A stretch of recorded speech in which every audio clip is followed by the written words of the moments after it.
the outline you've given in your testimony.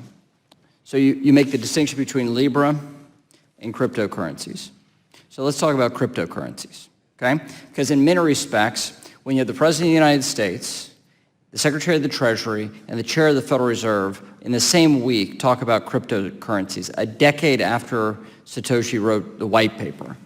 So it's probably a decent thing to draw attention to the industry, right? So how long have you been in the wider crypto or digital currency space? I've been working in the digital currency space professionally for the last 5 years and individually as a member of this open source global community for the last 7 years. Okay, so let's talk about the opportunities of cryptocurrency. Innovation is happening, and it's happening everywhere across the globe. Absolutely. So you mentioned, though, that there are challenges working in the United States. What are those challenges right now? The primary challenge is the lack of jurisdictional and regulatory clarity.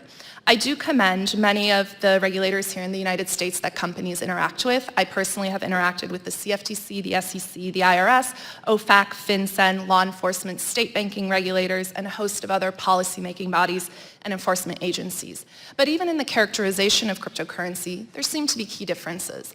The SEC has long deliberated whether cryptocurrencies are securities or not, and has reached the conclusion that Bitcoin is not a security. The CFTC treats Bitcoin and some of the products around Bitcoin as a digital commodity, if you will. In contrast, the IRS treats Bitcoin and digital currencies as property.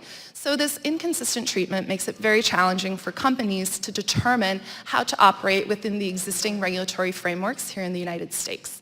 It costs a tremendous amount of capital for these early stage companies to hire lawyers, to find experts, and to come here to DC to speak with their representatives on these important topics. So this is a big concern to me as an investor. What's the key takeaway as a policymaker? How do we ensure that innovation is going to happen here in the United States as opposed to some foreign regime?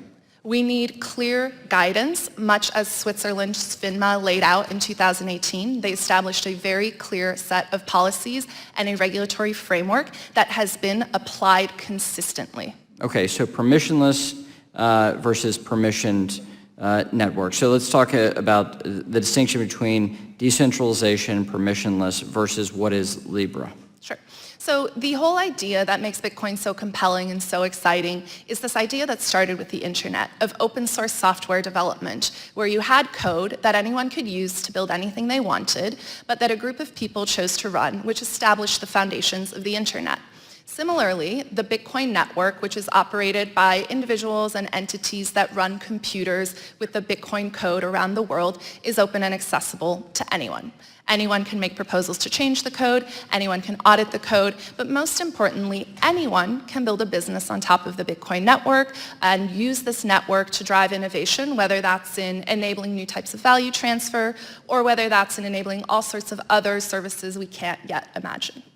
Okay, so why is that important? Why is that an important distinction in architecture, decentralization, permissionless? Absolutely. So as the other experts on this panel have discussed in their testimony, there is a tremendous anti-competitive component to what Facebook is proposing to do.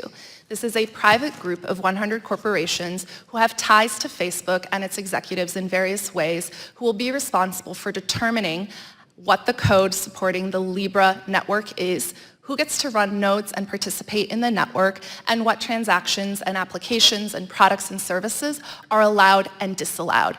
This is in sharp contrast to what Bitcoin and other open distributed cryptocurrencies are. They're open for anyone to build on. Libra is a private for-profit enterprise that benefits large corporations and for-profit entities who already have a tremendous amount of power. Okay, so what's your take on Libra? Libra, the currency, as another competitive force in digital payments. So my position is this. Facebook should be allowed to innovate just as anyone else in this country is allowed to innovate, but it should not be allowed to pursue this path under the guise of being an open cryptocurrency like Bitcoin. That analogy is very dangerous and it's factually incorrect. It represents something entirely different. It's been categorized as an ETF. I would say it's a mutual fund that represents two classes of interest. It is a for-profit, anti-competitive effort that makes it much harder for small startups and innovators to build businesses serving that same audience and enabling digital value transfer. While at the same time, a distributed ledger and cryptocurrency and digital assets are a wave of the future. Absolutely. Yield back. Thank you. The gentlewoman from New York, Ms.